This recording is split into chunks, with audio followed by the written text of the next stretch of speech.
लालची थे उसके पेरेंट्स भी? बहुत ज्यादा, शुरू से ही थे।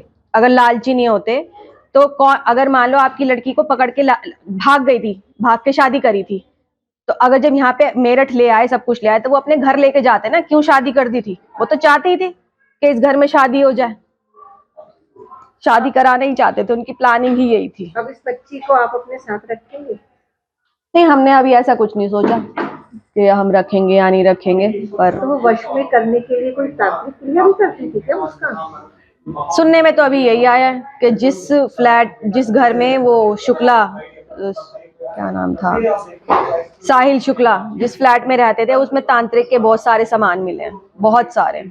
वो दोनों की मिली भगत से मतलब तांत्रिक क्रिया होती थी? हाँ जी, कुछ तो ऐसा हुआ ही है। अब आप क्या चाहते हैं? मैं ये चाहती हूँ कि भाई जितने भी लोग शामिल थे इस हत्याकांड में, वो सब के सब फांसी होनी चाहिए उन्हें। बस सरकार से मैं फांसी ही चाहती हूँ। सरकार, आपने तो सौरभ को बच्चे की तरह पाला होगा, आप उसकी बड़ी बहन है, आपने गोद में रखा होगा, तो कभी कुछ उसने ऐसी बात कही हो जिसको सोच सोच के आपको लगता हो कि काश हम इसे रोक लें? बहुत समझाया था हमने, रोज समझाते थे, रोज हमेशा समझाते थे। और जब आ रहा था मैंने तब भी कहा था कि तेरा मन नहीं मान रहा है, तू वहीं रह रहा है, तो तू सतर्क रही हो भाई, तू सतर्क रही हो, बहुत बोला था। सौरभ को जब ये पता चला था तो उसने वार्निंग दी, तो क्या कहा उसने?